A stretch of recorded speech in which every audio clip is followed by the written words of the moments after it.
വളരെ പ്രധാനപ്പെട്ട വാർത്തയാണ് ഇപ്പോൾ ലോകം കണ്ടുകൊണ്ടിരിക്കുന്നത്. ഖത്തറിലെ അമേരിക്കൻ വ്യോമത്താവളങ്ങൾ ലക്ഷ്യമിട്ടുകൊണ്ടാണ് ഇറാന്റെ വ്യോമാക്രമണം ഇപ്പോൾ ഉണ്ടായിരിക്കുന്നത്. നിരവധി മിസൈലുകൾ തന്ത്രപ്രധാന കേന്ദ്രത്തിലേക്ക് അയച്ചു എന്നാണ് നമുക്ക് അറിയാൻ കഴിയുന്നത്. അമേരിക്കയെ സംബന്ധിച്ചോളം അമേരിക്കയ്ക്ക് മേലുള്ള ഒരു കടന്നാക്രമണമായി വിശേഷിപ്പിച്ചുകൊണ്ടാണ് ഇപ്പോൾ അമേരിക്ക ഈ സ്ഥിതിഗതികളെ വിലയിരുത്തുന്നത്. ഏതെങ്കിലും തരത്തിലൊരു ഒഫീഷ്യൽ വേഷനിലേക്ക് വന്നിട്ടില്ലെങ്കിലും ഇപ്പോൾ നമ്മൾ ഏറ്റവും പുതിയ ദൃശ്യങ്ങൾ പ്രേക്ഷകരിലേക്ക് എത്തിക്കുകയാണ്. ആ ദൃശ്യങ്ങളാണിപ്പോൾ കാണുന്നത്. പല വിമാനത്താവളങ്ങളിലും സ്ഥിതിഗതികൾ അതീവ ആശങ്കയിലേക്ക് പോകുന്നുണ്ട്. വിമാനത്താവളങ്ങളെ സംബന്ധിച്ചോളം ബഹ്റൈൻ, ഒപ്പം തന്നെ കുവൈറ്റ്, പലയിടങ്ങളിലും വ്യോമ ഗതാഗതം. ഇപ്പോൾ ദോഹയിലെ വ്യോമ ആക്രമണവുമായി ബന്ധപ്പെട്ട ദൃശ്യങ്ങളാണ് ഇപ്പോൾ പ്രേക്ഷകർ കണ്ടുകൊണ്ടിരിക്കുന്നത്. ദോഹയിലേക്കാണ് ഇറാന്റെ ഭാഗത്തു നിന്നും മിസൈൽ ആക്രമണം ഉണ്ടായത്. മീഡിയം സൈസിലുള്ളതും എന്നാൽ വലിയ പ്രഹരശേഷി, പ്രഹരശേഷി ഉണ്ടെന്ന് പറയാൻ കഴിയില്ല. ഉഗ്രമായ രീതിയിൽ, അങ്ങനെ എടുത്തു പറയത്തക്ക രീതിയിലേക്ക്. പക്ഷേ അത് അമേരിക്കയ്ക്ക് ശക്തമായ താക്കീത് നൽകുക. അമേരിക്കയുടെ വ്യോമത്താവളങ്ങൾ ലക്ഷ്യമിട്ടുള്ള ആക്രമണമാണ് നടന്നത്. അതിനുശേഷമുള്ള ദൃശ്യങ്ങളാണ് ഇപ്പോൾ നമ്മൾ കണ്ടുകൊണ്ടിരിക്കുന്നത്.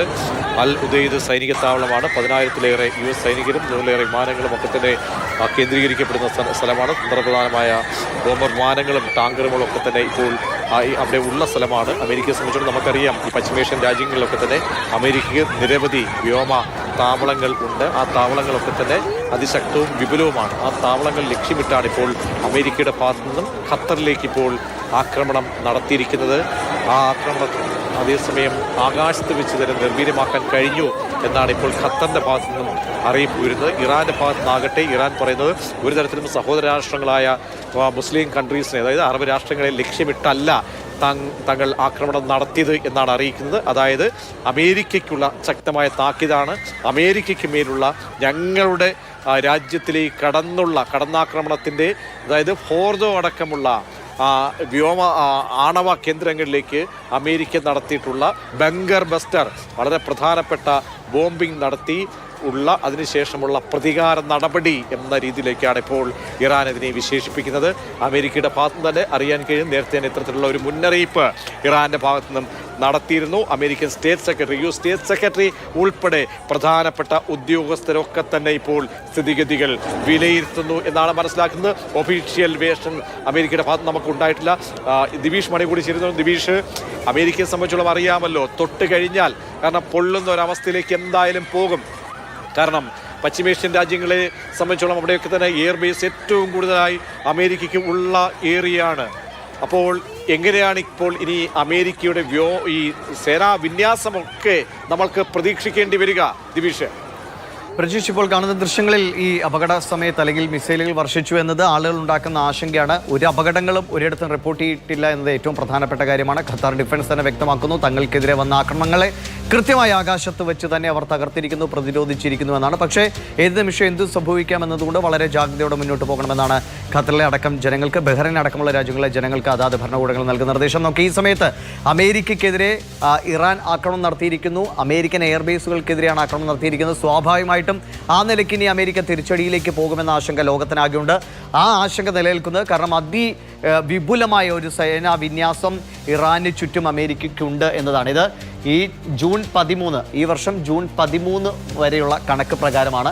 അതായത് 40,000 സൈനികരാണ് മിഡിൽ ഈസ്റ്റ് ഈ മേഖലയിൽ ആകെയുള്ള സൈനിക കേന്ദ്രങ്ങളായുള്ളത്. അതിൽ പ്രത്യേകം പറയാം, ഈ ചുവന്ന റെഡ് സർക്കിളിൽ കാണുന്നത് പൂർണ്ണമായിട്ടും കഴിഞ്ഞ 15 വർഷമായി അമേരിക്കയുടെ സൈനിക താവളങ്ങളുള്ള സ്ഥലമാണ്. അത് പൂർണ്ണമായും അമേരിക്കൻ നിയന്ത്രിത സൈനിക കേന്ദ്രങ്ങൾ. കുവൈറ്റിൽ തന്നെ ഇത്രയേറെ കേന്ദ്രങ്ങളുണ്ട്.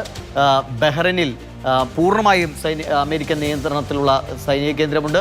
തൊട്ടു ചേർന്ന് ഈ ഓറഞ്ചിൽ കാണുന്നത് അമേരിക്കൻ പ്രസൻസ് ഉള്ള സ്ഥലങ്ങളാണ്. പൂർണ്ണമായ നിയന്ത്രണമല്ല, പക്ഷേ അമേരിക്കൻ സേനയുടെ പ്രസൻസ് ഉള്ള സ്ഥലമാണ്. ഖത്തറിലേത് നമ്മൾ നേരത്തെ കണ്ട അൽ ഉദൈദിലെ എയർബേസ് എന്നത് പൂർണ്ണമായും അമേരിക്കയുടെ നിയന്ത്രണത്തിലുള്ള എയർബേസാണ്. UAE-യിൽ പൂർണ്ണമായും അമേരിക്കൻ നിയന്ത്രണത്തിലുള്ള എയർബേസ് ഉണ്ട്. ഒപ്പം UAE സേനയുടെ പ്രസൻസ് ഉള്ള എയർബേസുമുണ്ട്. ഒപ്പം ഒമാനിൽ അത് പൂർണ്ണമായും അമേരിക്കൻ കൺട്രോളല്ല, പക്ഷേ അമേരിക്കയുടെ കൃത്യമായ സേനാ വിന്യാസം അവിടെയുണ്ട്. ജിബൂട്ടി, ഇങ്ങോട്ടേക്ക് ആഫ്രിക്കയിലേക്ക് വന്നാൽ ജിബൂട്ടിയിലടക്കം, അതായത് ഒരു അത്യാവശ്യ ഘട്ടം വന്നാൽ ഇവിടെ നിന്നടക്കം സേനാ വിമാനങ്ങൾ ഇറാനിലേക്ക് പറക്കാനുള്ള ശേഷി അമേരിക്കയ്ക്കുണ്ട്.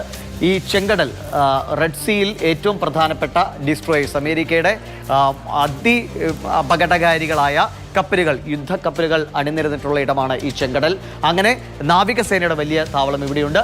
ഒപ്പം Egypt, Jordan, Syria, Iraq, Lebanon, തുർക്കി, ഇത്രയും സ്ഥലങ്ങളിൽ, തുർക്കിയിൽ വരെ പൂർണ്ണമായ, തുർക്കിയാണ് പലപ്പോഴും ഇറാന് അനുകൂല സമീപനം അല്ലെങ്കിൽ നിലപാടൊക്കെ സ്വീകരിച്ച ഈ തുർക്കിയിൽ വരെ പൂർണ്ണമായും അമേരിക്കൻ നിയന്ത്രണത്തിലുള്ള സൈനിക കേന്ദ്രങ്ങളുണ്ട്. ജോർദാനിലുണ്ട്. നമുക്കറിയാം ഇറാനിൽ നിന്ന് മിസൈലുകൾ ഇസ്രയേലെ ലക്ഷ്യമാക്കി വരുമ്പോൾ ആ പല മിസൈലുകളെയും ആകാശത്ത് വെച്ച് തകർത്തത് ജോർദാനാണ്. ജോർദാനിൽ അമേരിക്കയുടെ സേനാ താവളങ്ങളുണ്ട്. അതായത് ഈ ഓറഞ്ച് സർക്കിളിൽ കാണുന്നത് പൂർണ്ണമായും അമേരിക്കൻ നിയന്ത്രണത്തിൽ കഴിഞ്ഞ 15 വർഷമായി അമേരിക്ക സേനാ വിന്യാസം ഒരുക്കിയത്. അപ്പോൾ തന്നെ നമുക്കറിയാം എത്രത്തോളം 40,000 സൈനികർക്കൊപ്പം അതിനനുസരിച്ചുള്ള സേനാ വിന്യാസം, ആയുധശേഷിയുണ്ട്. തൊട്ടിപ്പുറത്ത് നമ്മുടെ ഇന്തോനേഷ്യൻ ഒമാൻ്റെ തൊട്ട് ചേർന്ന് കടലിലേക്ക് വന്നു കഴിഞ്ഞാൽ USS Carl Vinson carrier strike എന്ന് പറഞ്ഞാൽ അമേരിക്കയുടെ വിമാനവാഹിനി കപ്പലുകളിലെ 3-ാം നമ്പർ വിമാനവാഹിനി കപ്പലാണ്.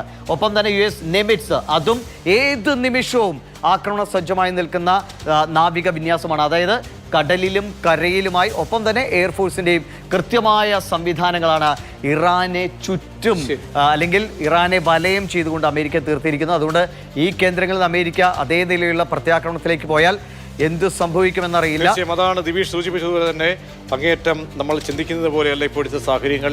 ഇറാന്റെ ഭാഗത്തുനിന്ന് ഒരു തീക്കളി ഉണ്ടാകുന്നു എന്നുള്ളതാണ് നമ്മൾ മനസ്സിലാക്കേണ്ടത്.